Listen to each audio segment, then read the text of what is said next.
Feeling tired? That. Perk up and level up with Bung Bung Coffee's delicious modern dark roast. Your favourite brewer's favourite brew.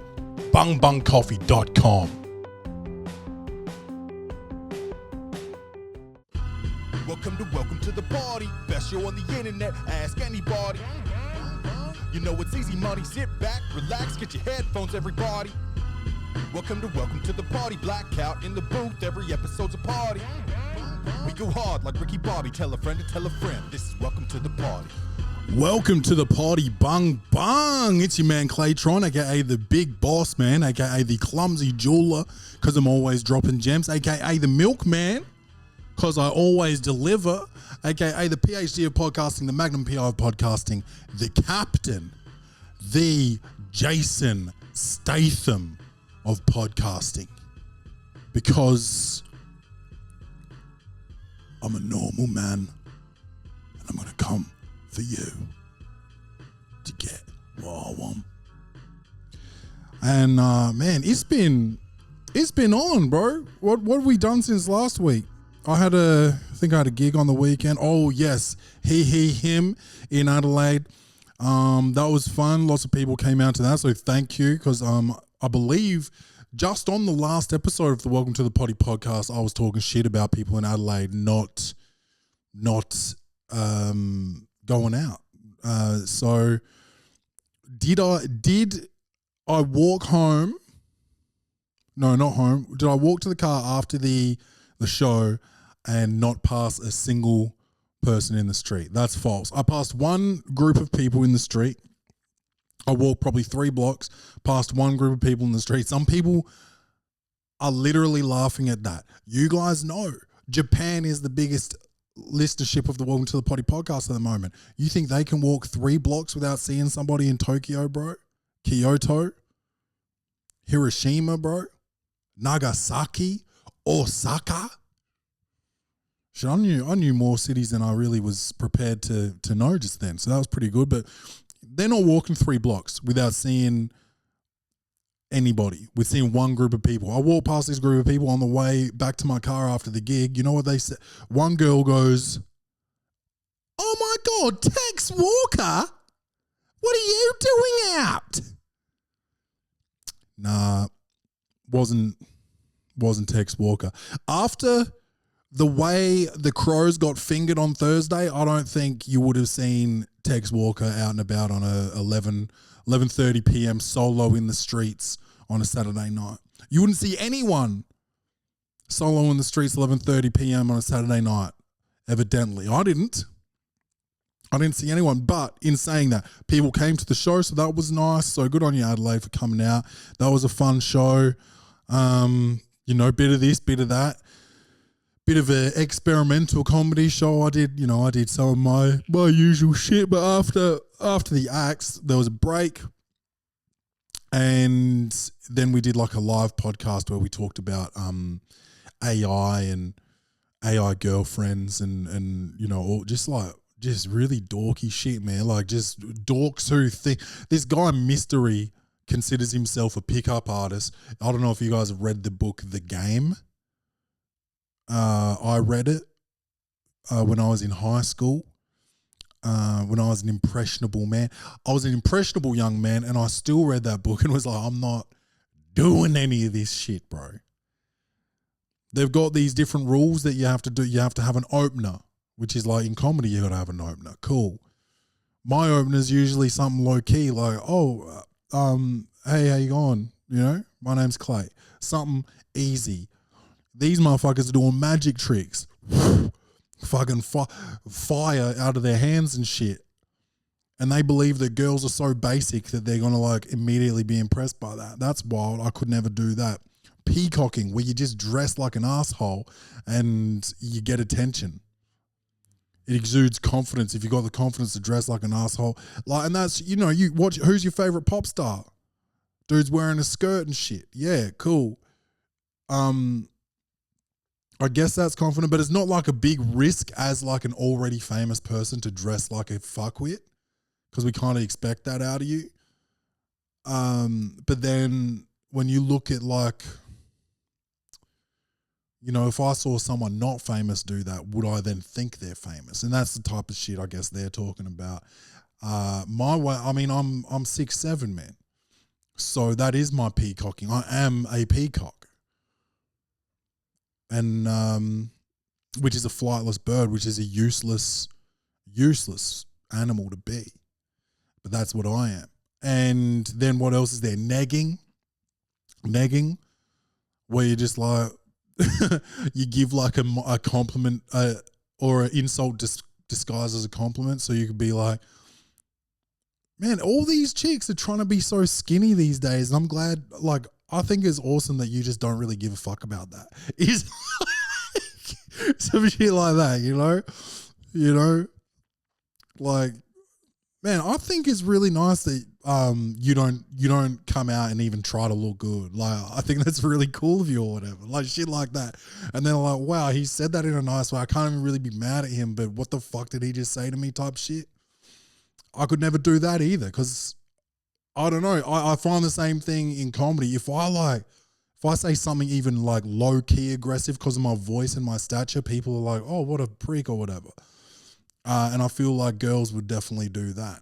Oftentimes, I won't even be trying to neg somebody and I'll just say some wild shit that's like meant to be a joke and it's not taken as a joke. So, that's a problem. That's like, but I recognize it. So that's like kind of how I know that I don't have like autism or something. Because sometimes I'm like, man, you can be difficult to talk to, man. Maybe you got autism. And then it's like, but I know that I'm difficult to talk to. And I know that I say wild shit from time to time. So like, isn't that recognition like something? But then it's like, well, why don't you do something about it? It's like, sometimes I can't be fucked. I think I've lived long enough, man.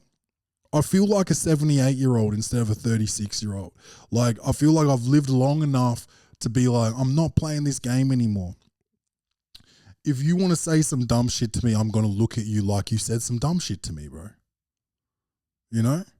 If you're going to consistently disappoint me with your conversation or your actions or your just low-key fuckery or high-key, really, I'm going to let you know with my face and oftentimes my words.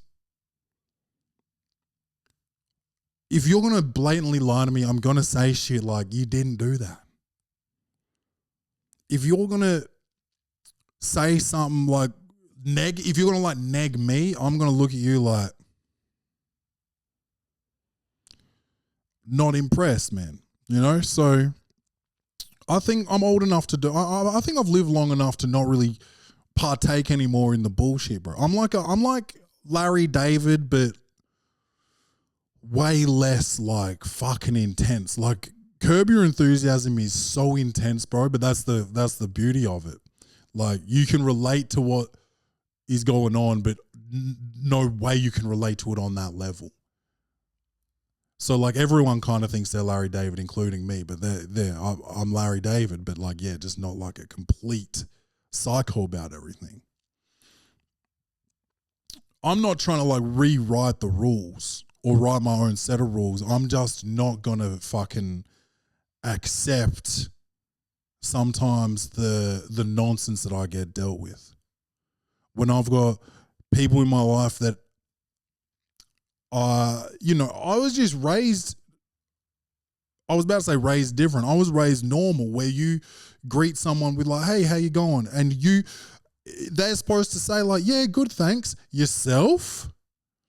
Bro, there's nothing that shits me more than just every time I see a motherfucker being like, hey, how you going? And they're just like, good. I'm like, okay, your world, cunt. Or they start running on about, I did this and I did that. And none of it's like life-changing. They didn't go to Japan, They went to Chemist Warehouse and now I've got to listen to it. Just say good. Thanks yourself. Good thanks yourself. I'm not trying to run my mouth either. I just think it's not. Good thanks yourself. Yeah, man, I'm cool. End of convo, bro. We don't need to even talk after that. I will sit there with you. I'll keep you company, bro, in silence. If you don't want to talk after that, I'm fucking cool with it. Oh, but yeah, there's people just not even trying, bro. That does my head in, but I don't remember what I'm talking about. I honestly do not remember how I got there, man.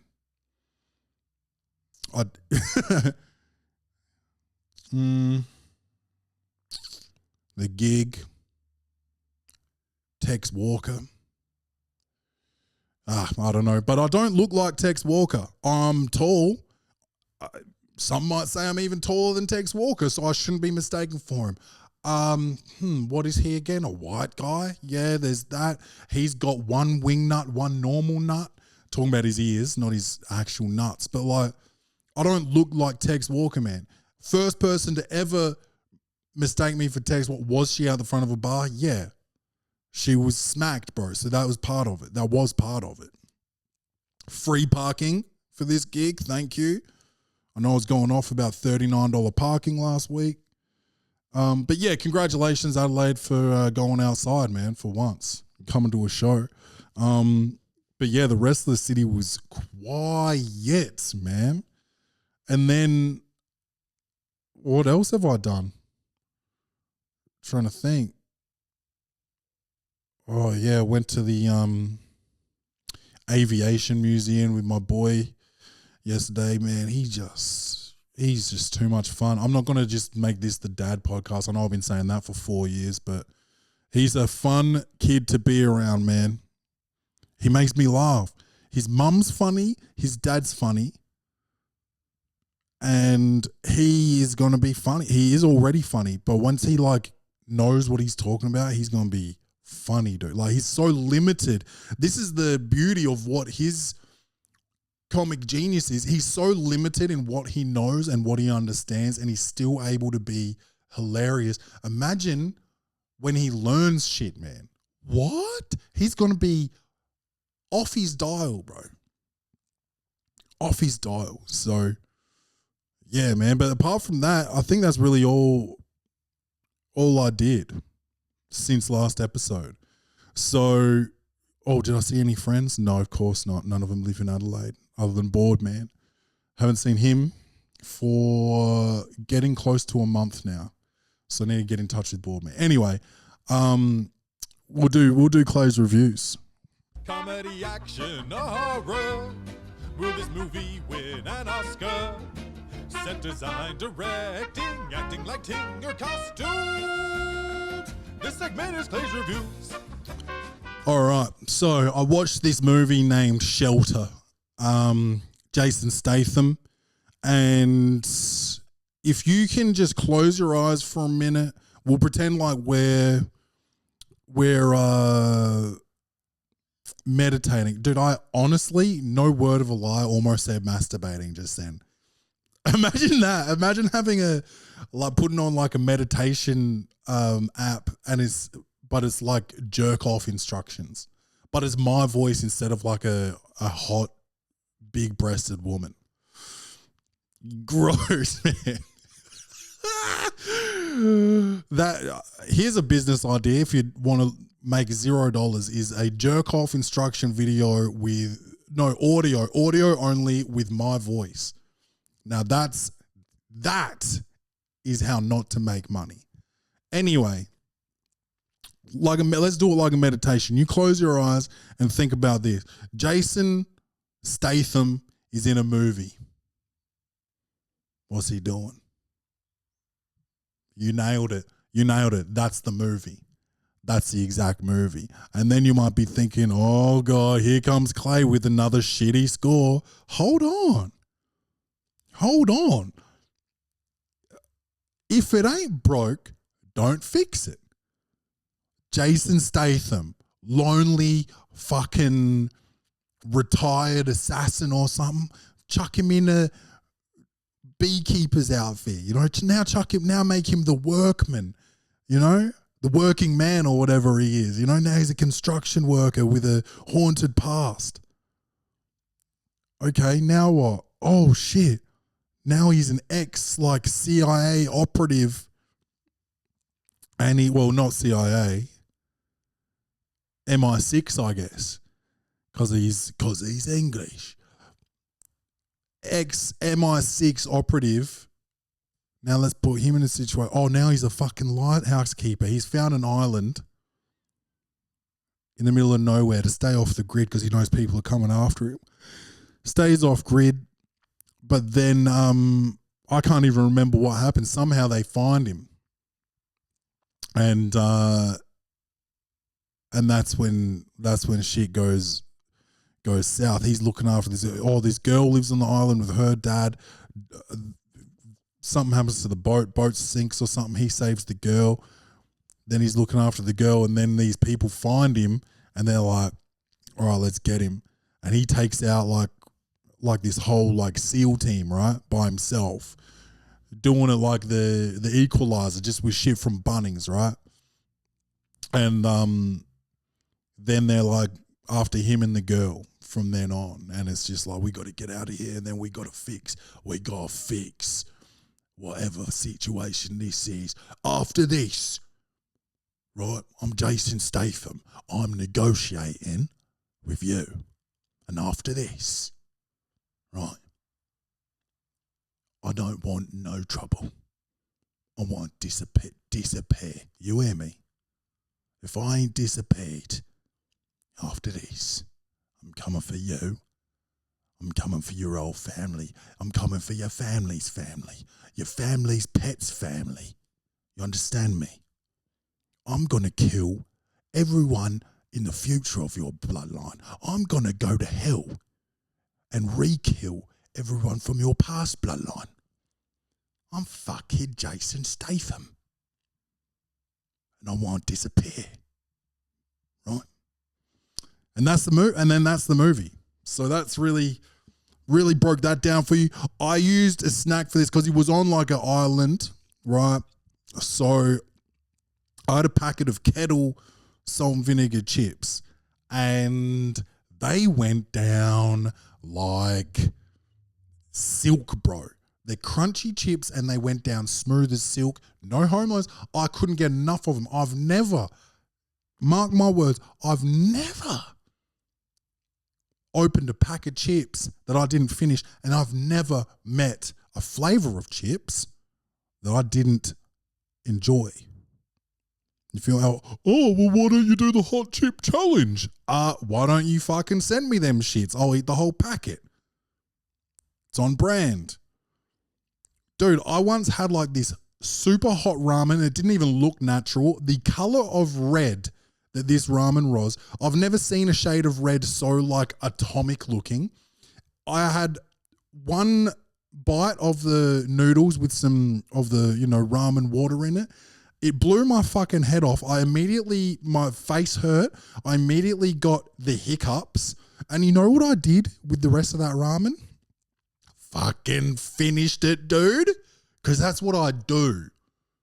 That is what I do. I'm like a dog, bro. I don't learn my lesson. I'm like, is that edible? Yeah. Barely, but yeah. It's fucking getting finished.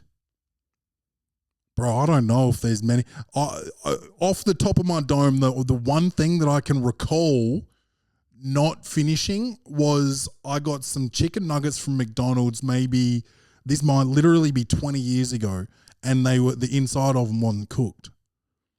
And I gobbled one, and it tasted fucked, right? And so then I bit half off another one and was chewing it. So I had one and a half of them. I looked in the second half of that one. I was like, oh, that is pink. That is pink meat paste. And I took them back to McDonald's, and they said, we don't give a fuck. Hopefully you die so we don't need to do shit about it.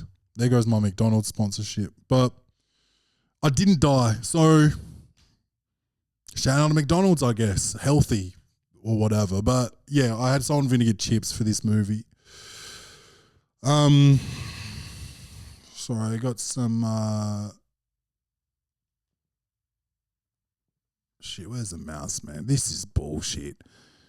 I'm never ready. I'm never like, fully ready for this podcast. I'll be out of frame for just a second.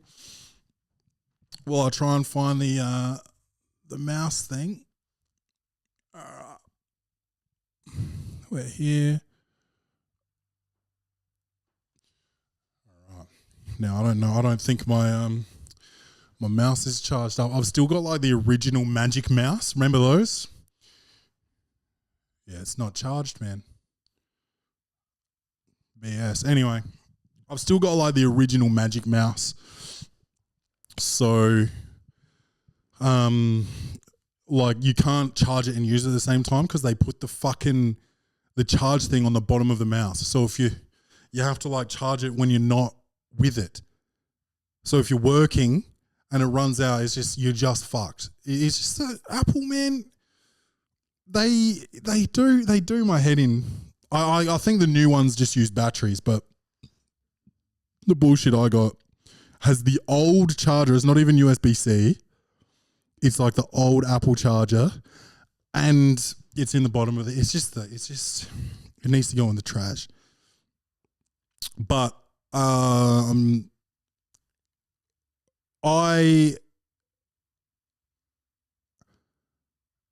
didn't mind this movie. Like I said, if it ain't broke, don't fix it. It was competently made. It was someone who I wish I could scroll so I could see my notes. But whoever directed this, who is in my notes, by the way, has directed films before.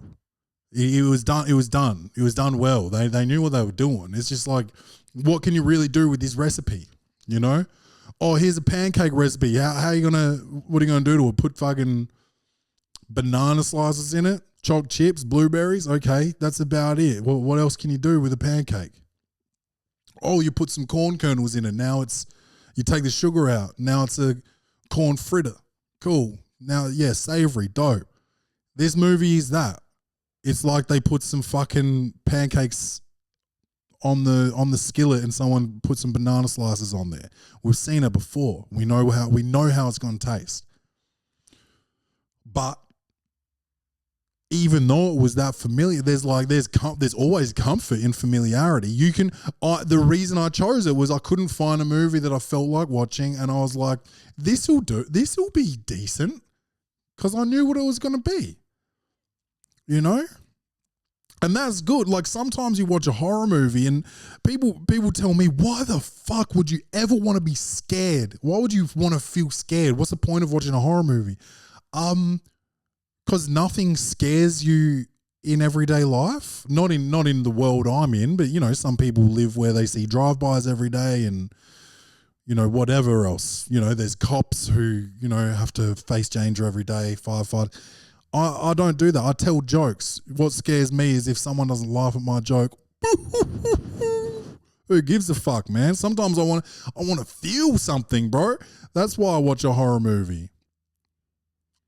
You watch other people experience things that you don't necessarily want to experience. Why would I want to watch what's that one with what's that fucking guy's name? Aaron Engel or fucking Egil Hartenstein or some shit, and he's got cancer. Or maybe she's got cancer. Someone dies in the end. It's a love story. And it's like, why the fuck did I watch that? That's sad. That's mad sad, bro. Why would you want to watch that? Because I'm not in that situation. Because I'm unlikely to fall in love with a terminal cancer patient and ride it out to the end. So I ride it out with Egil, you know? So that's why we do these things. It's every movie. You watch movies about heartbreak. You watch movies about fires. You watch movies where someone gets shot. That 50 Cent shot 9 times, bro. Why would you watch that? I don't want to get shot. Because you didn't get shot. That's why. Now you get to watch his experience, overcome that to be the biggest rapper of the 2000s. Oh my God. So yeah, I want to watch like, you know, some ghosts like fucking turn people inside out and shit. It is crazy. So yeah, familiarity is comforting, but it's not all you got to watch. But this was good. It was familiar. It was competently made. It was coherent. You get fooled in the beginning of the film. It does make you feel like it's going to be a more intimate, moodier character piece, sort of like The Lighthouse with Robert Pattinson and Willem Dafoe. But that, I think maybe I just thought that because he was like on an island with a lighthouse. But it was like slow, it was a bit slow at the beginning, so I thought it was going to develop. But then it was just like, I'm fucking coming. I'm coming for all of you. All right. So I forgot that. I forgot that Jason Statham whispers everything he says. If he started to talk like this, it doesn't really sound like Jason Statham. But if you start to get real whispery, a little bit breathy, then you're Jason Statham. And yeah, I didn't need to predict this story, is what I'm saying. And I guess that's all I can say. But there was some sick action scenes. There was, car chase, and bro, if you're watching a car chase, someone better stick their gun out the fucking window and try and shoot the car in front of them, and the other guy shoot the car behind them. That's what I'm trying to see, and that's what I saw. He had the little girl in the car. He's like, bitch, get down. They're fucking driving. It's like all this noise. And he's giving instructions to the back seat like this.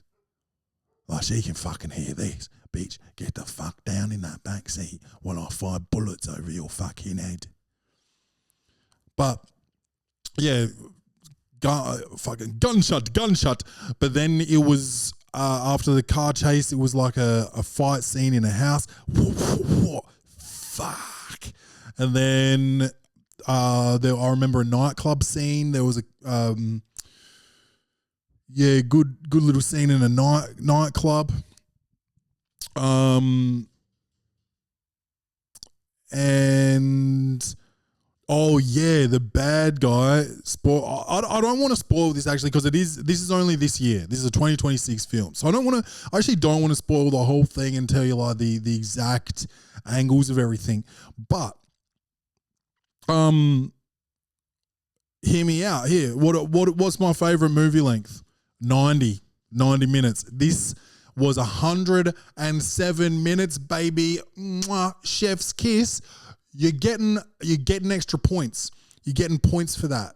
You're getting points for having Jason Statham whisper for 107 minutes and also calmly dismantle every fucking high-level MI6 operative that you throw at him.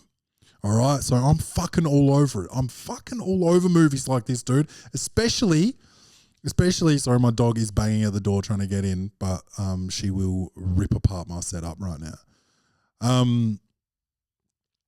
It's, what was I saying? Why I like it? Yeah, I like just the premise of the whole thing. One Man Army is one of my favorite versions of film. Just action, one guy taking them all on. There is a group, right, of operatives, these MI6 operatives that are like off the books or like extremely high level, and they called them Black Kite. First time he said it, they had the accent. I thought he said black cunt. And then I was like, whoa, what? And then I thought he said black kike. And I was like, okay, we got to do something else here. And then a lady said it, and the lady was a bit posh, and she was like, black kite. And I was like, oh, first off, that's not even like a real gangster name when it comes to like being a high level like assassin for the MI6 or whatever. But also like you got to think a little bit more deeply from a writing level, that like someone might think that you've just said black cunt or black kike. which could have been problematic, but it wasn't. So I really didn't even have to say that. But honestly, man, it's so hard to relate to like a one-man army film. Have I felt that I've had my back up against the wall before? Yeah, not in that level. I'll tell you what I have felt though is, you know, this guy reckons he's retired, he's in hiding. When you got to go back to your old self, man. And I hate to quote Drake because he's a black guy. I'm sorry. It just lined up. I did not mean that. I didn't mean that. I hate to quote Drake because I don't like the guy.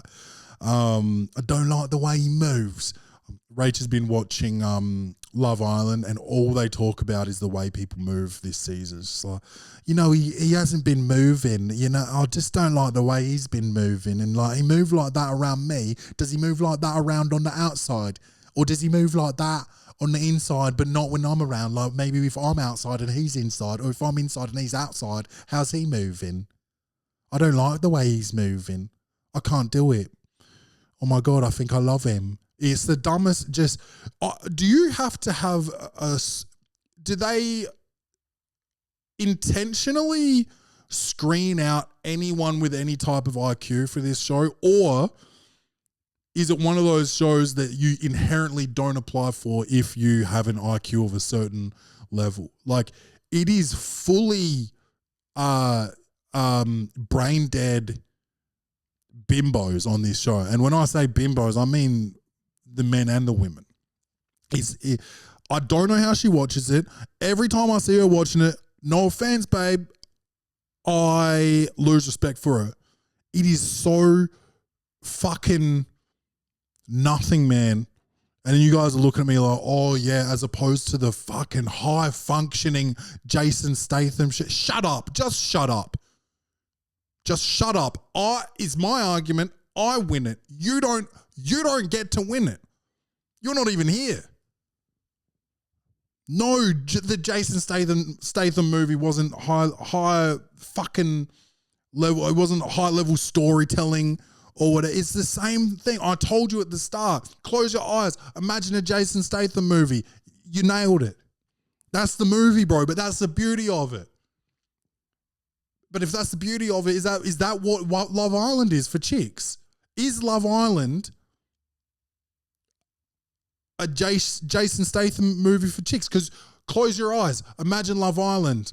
Nailed it. That's what Love Island is. So maybe that's fuck. I'm gonna have to beg for forgiveness after this because I think I understand women now. I think I understand it. The only reason they like dumb shit is because it's Jason Statham for women.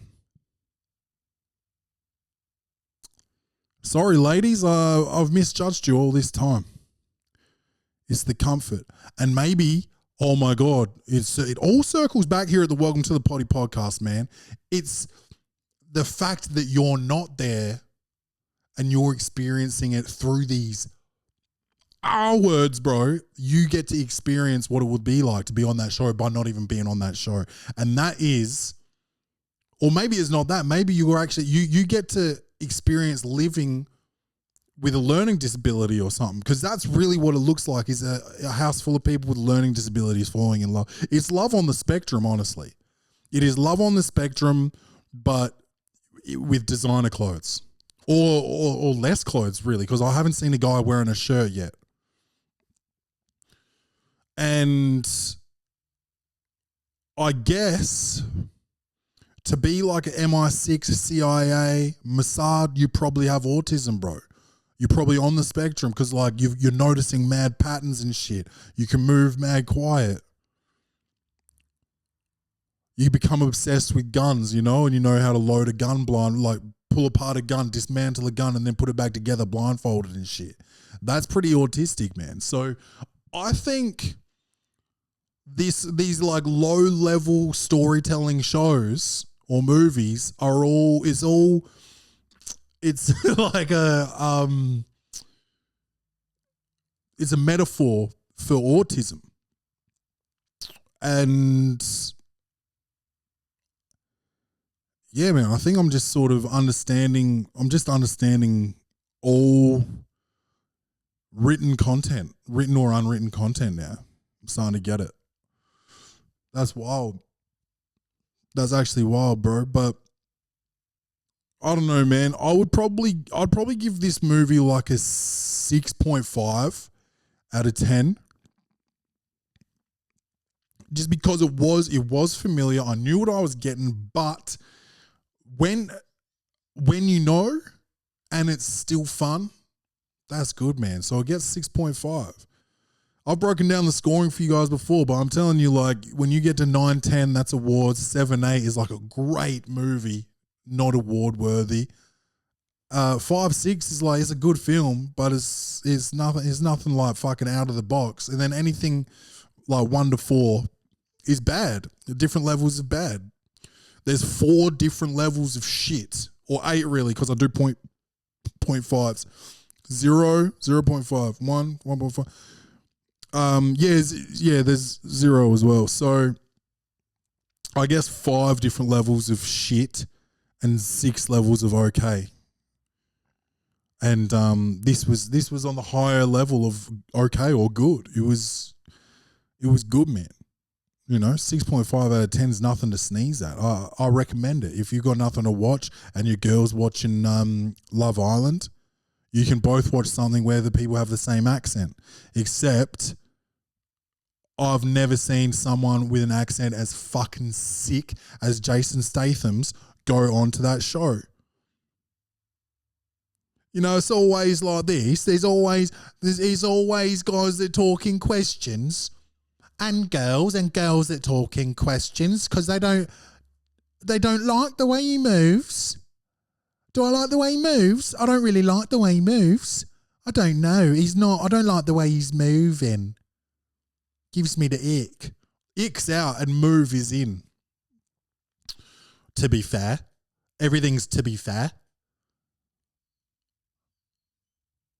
Can I pull you for a chat? I just didn't really like the way you were moving when the bombshells came in.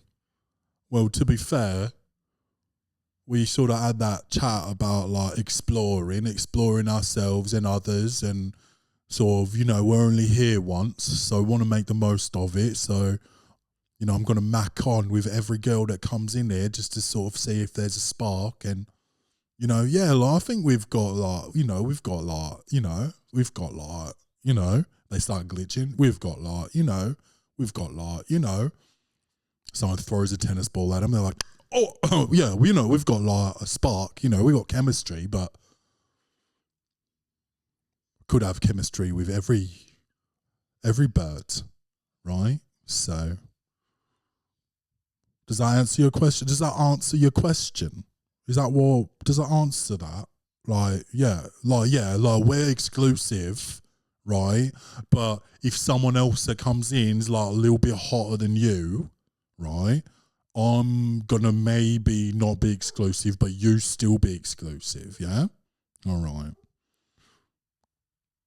Give me a kiss. Oh, man, I hate it, bro, but I think I love it. Because if it is just a Jason Statham movie, I respect it. But yeah, I'd say 6.5 out of 10 for this one. If you are going to watch it, definitely watch it with some salt and vinegar chips. Nailed it with the snack on this one. And don't watch it with your kids. Watch it solo. Watch it with your boys, actually, maybe. If you're still allowed to hang out with your boy. If you have a kid and a girl, it is so hard to do anything anywhere with anyone, bro. And I miss it. I mourn that. Do I love them? Yeah. Do I love them? Yeah. Like, I love them, right? We're exclusive. But like, that doesn't mean I don't want to like explore being exclusive with my friends, with my mates, and a pint of that creamy Guinness, right? Anyway. So welcome to the Poddy podcast. You know what it is. Tell a friend about it. Let them know where to find it. Welcome to the Poddy on everything. Please, dude, Watch the clips, like the clips, share the clips. Don't even share it. Like, comment, and it just helps. It helps it pump it through the algorithm and shit. Don't even bother sharing it. If you don't want to share it, don't share it. Just fucking comment, even if it's a emoji.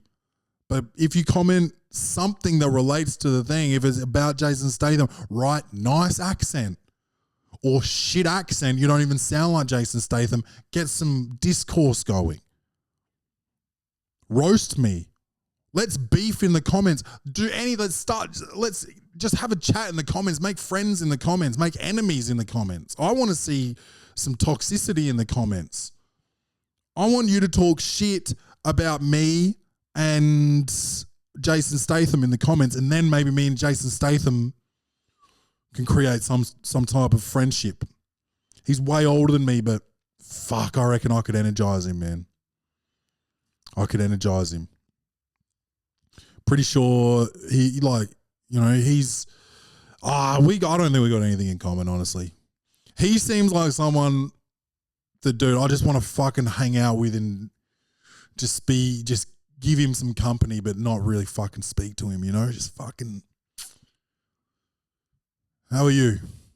I'm good. How are you?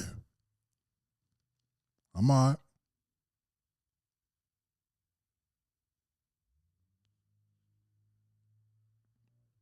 Cool. Yeah.